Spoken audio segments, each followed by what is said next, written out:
11:47 a.m., August 1st, 1966. It's a beautiful day at the University of Texas, Austin.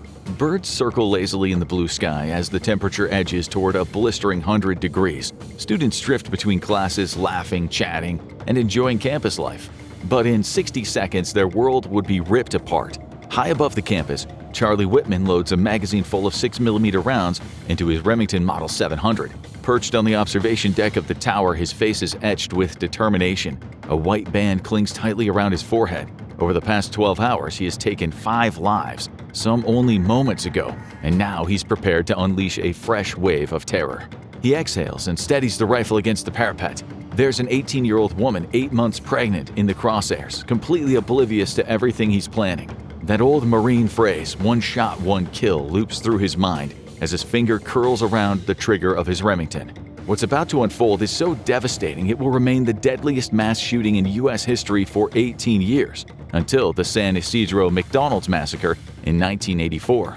4 p.m., July 31st, 1966. It's a warm summer evening and Charlie Whitman has just picked up his wife Kathleen from her summer job as a phone operator. The couple are heading to visit their close friends, John and Frances Morgan. Nothing seems unusual, nothing gives away the horrific events about to unfold. Earlier that day, Charlie sat across the table from his mother, Margaret, sharing what appeared to be an ordinary lunch. Yet beneath the surface, Charlie's mind was already racing toward an unthinkable decision. Neither Kathleen nor Margaret could possibly suspect that within hours their lives would be cut short in a horrifying tragedy. That afternoon, Charlie made 2 purchases that on the surface seemed completely ordinary. He stopped at a hardware store to buy the knife that he'd used to murder them both, as well as a tin of Spam from a 7-Eleven. Hours later, after leaving the Morgans' home at precisely 5:50 p.m. so Kathleen could get to her evening shift, Charlie is at home alone with his thoughts. They are dangerous, spiraling thoughts that would soon erupt into a storm of violence. 6:45 p.m. By this point, Charlie's homicidal plans have solidified. Sitting alone, he begins to write a note. It's a message he knows will be found after his death. Its tone is unsettlingly apologetic, yet disturbingly clear. Charlie fully understands the horror of what he's about to do. He even acknowledges it in the letter, but he can't stop. One chilling excerpt from the posthumous diary reads, "I don't really understand myself these days. I'm supposed to be an average, reasonable, and intelligent young man. However, lately I have been a victim of many unusual and irrational thoughts." By this point, he'd already made up his mind. His beloved wife and his mother had to die, and they had to die tonight. In his twisted logic, it was the only way to shield them from the humiliation of what he planned to do next. 10 p.m. Kathleen's shift finally ends, and she returns home exhausted. Too tired to do much else, she heads straight to bed, unaware of the danger lying just beyond the veil of sleep. For Charlie, this is perfect. While she rests, he has other, far darker matters to tend to. Just after midnight, August 1st, Charlie slips the knife carefully into his jacket and steps out into the night. The hum of the engine breaks the silence as he drives to his mother's home on 1212 Guadalupe Street. When he arrives, he knocks softly and asks to be let in. His tone is calm, but beneath his composed exterior lies a sinister intent that only he knows. The two are close. Charlie's father had abused her for their entire marriage. He was a demanding and emotionally volatile man who would become manipulative and physically violent at the drop of a hat. Up until now, Charlie had been the perfect son to Margaret. He'd been there for her during her most vulnerable moments, helping her pack up and start a new life and protect her from his father's wrath when she needed it most. In Charlie's notes, he said that he was convinced his mother had never experienced a single moment of true happiness in her life. As he grabbed her by the throat and plunged the knife into her heart, Charlie clung to a twisted belief that this wasn't murder, this was mercy. In his fractured mind, he was setting her free from a lifetime of pain. Once she was dead, he laid her corpse in bed and placed white sheets over her body, a moment of dignity for the woman who raised him. He also left a note next to her, confessing to the murder and claiming to have been extremely upset about doing it. But Charlie's night of violence wasn't done. Kathleen was still waiting for him. Just after 3 a.m. By this point, Charlie had returned home where Kathleen slept soundly in their bed. We don't know if he washed his mother's blood off his hands while he was at her place or if he waited until he was at home to do it. What we do know is that he still had the knife with him, and after some deliberation, he crept into the bedroom and drove the knife into Kathleen's chest 5 times, killing her. In a state of high emotional distress, Whitman scrawled down the last of his note, the writing barely legible. It read, "I imagine it appears that I brutally killed both of my loved ones. I was only trying to do a quick, thorough job. If my life insurance policy is valid, please pay off my debts. Donate the rest anonymously to a mental health foundation. Maybe research can help prevent further tragedies of this type." With his final ties to the world gone, he was ready to start preparing for the atrocity that would add his name to the darkest of history books. 5:45 a.m. He makes a call to his wife's job telling them that Kathleen is sick and she won't come into work today. He'll make a similar call to his mother's place of employment. He knows now what he must do. Between 6 a.m. and 9 a.m., Charlie rents a mover's dolly, methodically preparing for the next phase of his grim plan. He then drives to a nearby bank where he withdraws $250, the equivalent of roughly $2,300 today, using a pair of bad checks. One was drawn from his own account, the other from his recently deceased mother's. With this new cash windfall, he decides to go shopping. 9 a.m. Whitman arrives at a hardware store where he purchases a .30 caliber Universal M1 carbine, as well as 2 magazines of ammo and 8 additional ammo boxes. When asked why he's buying so much ammo, he claims he was planning to shoot feral hogs in Florida. But the hardware he was about to buy was more fitting for personally taking on a small army. Charlie isn't a novice when it comes to firearms. A skilled rifle hunter for much of his life, he honed his deadly precision during his time in the Marines. In his first 18 months of service, he earned a sharpshooter medal with an impressive score of 215 out of 250 on marksmanship tests. He had a particular knack for hitting moving targets at a distance and hitting them fast. When it comes to handling guns, Charlie knows exactly what he's doing. 9:30 a.m. Charlie's next stop is Chuck's Gun Shop, where his arsenal grows even larger. He purchases 4 more carbine magazines, 6 additional boxes of ammunition, and a can of gun cleaning fluid. From there, he continues to a nearby Sears, walking out with a semi-automatic 12-gauge shotgun in hand. With these new purchases, he goes back home to modify the shotgun, sawing off the barrel and the butt for easier concealment. He places this and the M1 into his Marine footlocker, which he'd kept for old time's sake. But these were only 2 pieces of a much larger and deadlier arsenal. Whitman carefully packs a .35 caliber Remington pump shotgun, a 9mm Luger pistol, a Galisi Brescia 25 caliber pistol, a Smith & Wesson Model 19 .357 Magnum revolver, and 700 rounds of assorted ammunition. He adds a machete and 3 knives to the mix and his Remington Model 700 with the fitted Leupold M8 4X scope, perfect for long-range marksmanship. Charlie's preparations go far beyond weapons and ammunition. Into his supplies he adds cans of food, coffee, razors, toilet paper, deodorant, vitamins, and 3.5 gallons of water. He includes earplugs, matches, lighter fluid, rope, a Channel Master transistor radio, and even drugs, Dexedrine, a powerful amphetamine, and Excedrin, a common migraine medication. Every item points to one conclusion: Whitman is bracing for a long standoff with police. Charlie dresses the part, slipping into a pair of blue jeans, a pale polo shirt, and sneakers.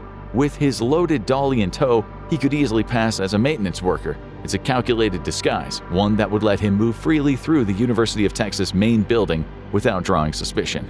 11:25 a.m. Whitman arrives at the University of Texas, armed with a fake university ID and a convincing story. He tells a guard he's delivering equipment to a professor and secures a 40-minute parking permit. In reality, the equipment is his arsenal of weapons and supplies. So far, everything is going to plan. No one suspects a thing. 11:30 a.m. Whitman arrives at the main building, home to the tower that looms over the campus. He chooses his time carefully. At exactly 11:45 a.m., the class turnover begins. Students will be walking between classes, an ideal moment for Whitman to ensure the maximum number of potential victims. Inside the main building, Whitman encounters an unexpected obstacle. The elevator to the tower isn't working. For a moment, his carefully laid plans seem in jeopardy, but then Vera Palmer, a university employee, notices him struggling with his dolly. Mistaking him for a repairman, she offers to help. She tells him that the elevator has just been shut off for repairs, and she turns it back on.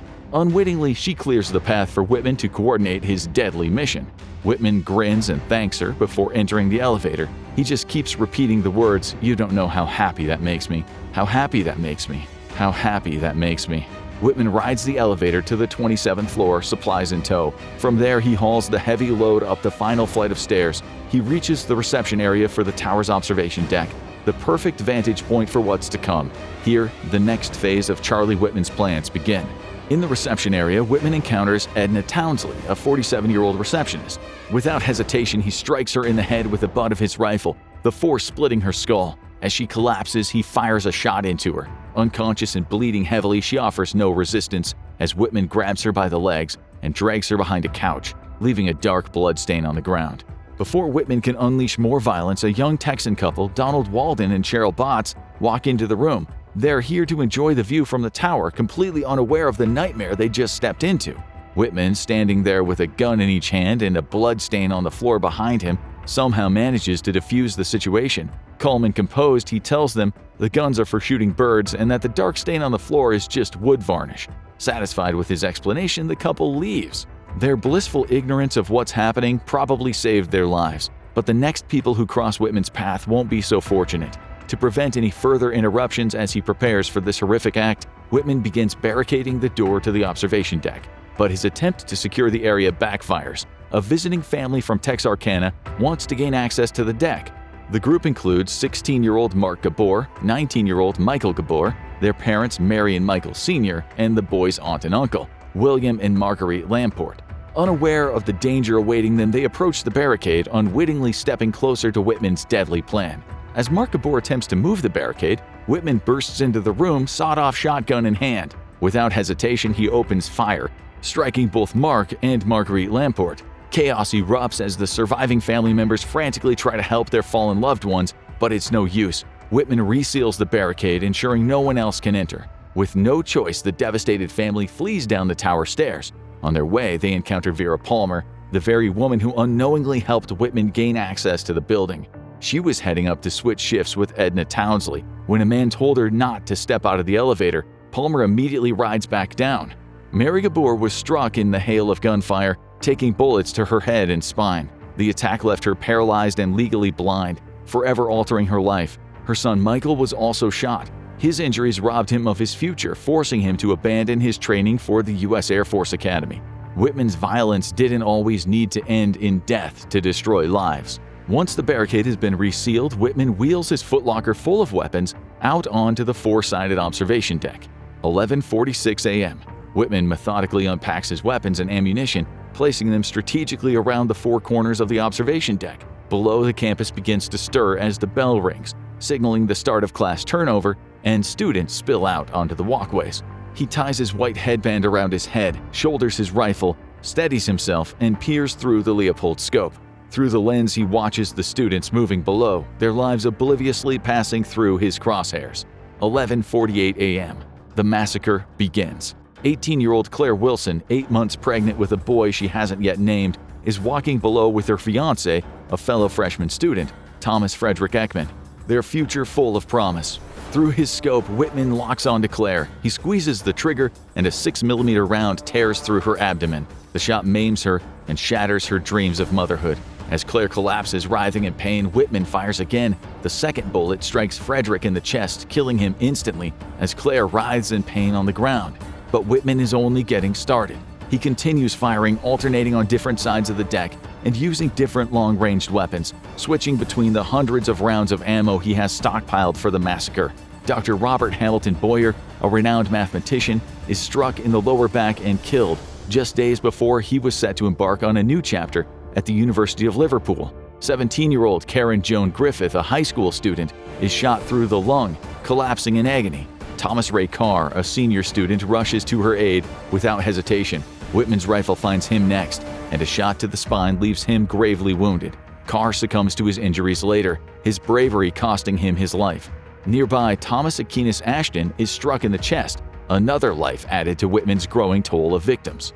Paul Bolton Sontag is shot while peering out from cover, his attempt to find safety ending in a fatal moment. His grandfather, KTBC News Director Paul Bolton, learns of his grandson's death from the list of names broadcast on the very news station he oversees. Claudia Rutt, Sontag's girlfriend, tries desperately to help him but is struck down and killed as well. Harry Walchuk, a dedicated PhD student and a father of 6, falls next to Whitman's gunfire. His family is robbed of a devoted husband and father. Police officer Billy Paul Speed, attempting to shield others, is also killed, as is Roy Del Schmidt, an electrician caught in the chaos. David Hubert Gundy, a 23-year-old engineering student, is struck by Whitman's fire. The shot leaves him in crippling pain for the rest of his life, dying in 2001, 35 years after the attack. And Gundy was far from the only one to bear lasting scars. 31 people were also injured in the assault, many left with wounds, physical and emotional, that would never heal. The majority of Whitman's victims are killed in a frantic, relentless shooting spree during the first 20 minutes of the massacre. In a grim twist of fate, several factors work to his advantage. The sharp cracks of his rifle fire are mistaken for the sounds of nail or rivet guns from a nearby construction site. Even those who spotted the gunman perched in the tower fail to grasp the horror unfolding. Some assume he isn't aiming at people at all, he is simply firing to cause a commotion, perhaps in a protest of the Vietnam War. This confusion muddies the waters and delays the police response, allowing more lives to be claimed. And when that response eventually comes, things only become more terrifying and chaotic. 11:52 a.m. The police are alerted of an active shooter situation 4 minutes into the assault, and they scramble all available units in the area to try to stop the massacre. Ambulances from local hospitals, hearses from funeral homes, and even armored vehicles race onto the campus, desperately trying to evacuate the wounded from the danger zone. On the ground, chaos reigns as rescuers risk their lives to pull victims to safety. Meanwhile, first responders and armed civilians return suppressive fire toward Whitman's position. The hail of bullets firing at the observation deck from down below force Whitman back, meaning he can only return fire through the drains on the underside of the deck. This undoubtedly saves many lives. The fight against Whitman's rampage isn't just coming from the ground. In a bold move, police charter a two-seater light aircraft piloted by Jim Boutwell to position sharpshooter Marion Lee within range of Whitman and the tower. But once again, fortune seems to favor Whitman. Rising heat waves create severe turbulence, forcing the aircraft to maintain its distance. From his elevated position, Whitman fires back at the plane, keeping his attackers at bay. In the madness on the ground, several different police officers and heroic civilians rally together, determined to end the gunman's rampage. They make their way toward the main building in hopes of taking down the gunman from within the tower itself. One is 40-year-old retired Air Force tail gunner Alan Crum, who makes his way into the main building after seeing other civilians getting shot around him. Joining him are public safety agent William Cohen and Austin police officer Jerry Day, both sent into the building to find and neutralize the shooter. Officer Ramiro Martinez wasn't even on duty when the shooting began, but as the severity of the crisis unfolds, he was called in to assist. Martinez quickly finds himself among the responders entering the tower to confront the gunman. Officer Houston McCoy, with a small number of support officers, also safely enters the building through a network of underground tunnels. It will take all of these people together to take down the ex-Marine, armed to the teeth on the observation decks. The responders ascend to the 26th floor, where they encounter Michael Gabor Sr., still understandably distraught from Whitman murdering his family members. He tries to wrestle a rifle away from some of the police, wanting to seek vengeance for his family, and is restrained by Cowan and Day. Vera Palmer, working with law enforcement, shuts off all the elevators in the tower as the police secure the perimeter around the building. There's no way out for Whitman now. He is either leaving this tower handcuffed or in a body bag, and everyone involved knows that he likely will fight to his last breath. As the minutes tick on, everything was falling into place for the showdown. On the stairwell leading toward the deck, Crum and Martinez find the dead members of the Gabor family, along with the heavily injured Mary Gabor, who points up to the observation deck and says, "He's out there." After performing some basic first aid on Mary, they continue in the direction of Whitman's barricade, where they find the corpse of Edna Townsley. Just beyond the barricade, Charlie Whitman is still firing at innocents, so consumed by his bloodlust that he doesn't even notice people sneaking up on him. Officers Day and McCoy also find their way up to the observation deck from a different direction. For the first time since the massacre began over an hour ago, Whitman is outgunned on his own turf. The responders inside the tower are closing in, turning the tide of the deadly standoff. Alan Crum takes action when he hears footsteps nearby. Believing it to be Whitman approaching, he fires a shot. The loud crack of the rifle shatters the tension, distracting Whitman and momentarily halting his murderous rampage. 1:24 p.m. Whitman spins in panic, searching for the source of the gunshot. At that moment, Officer Ramiro Martinez bursts into the observation deck, revolver in hand, his adrenaline surging. Martinez fires, his grip white-knuckle tight, but in what can only be described as another stroke of extraordinary luck for Whitman, every shot misses its mark. For a heart-stopping moment, Martinez is exposed, standing in full view of a madman armed with enough firepower to take him down in an instant. But then Officer McCoy steps onto the deck, shotgun at the ready. Spotting the brilliant white of Whitman's headband, he takes aim and fires, unleashing a volley of lead pellets that strike the gunman. Whitman staggers, but before he can recover, McCoy fires again, the second blast tearing into his side and sending him spinning to the ground. Martinez, unwilling to take any chances, grabs McCoy's shotgun and charges toward the fallen Whitman. He fires another round point blank into Whitman's left arm, ensuring the gunman is no longer a threat. Thanks to their combined efforts, Charlie Whitman is dead, and the University of Texas Tower massacre has come to an end. As the dust settles, Alan Crum steps to the edge of the observation deck, waving a white handkerchief over the parapets. The signal is clear, the threat has passed, and the nightmare is finally over. Charlie Whitman left devastation in his wake. By the time the gunfire stopped, 17 people were dead, 31 more were wounded, and countless others were left to grieve.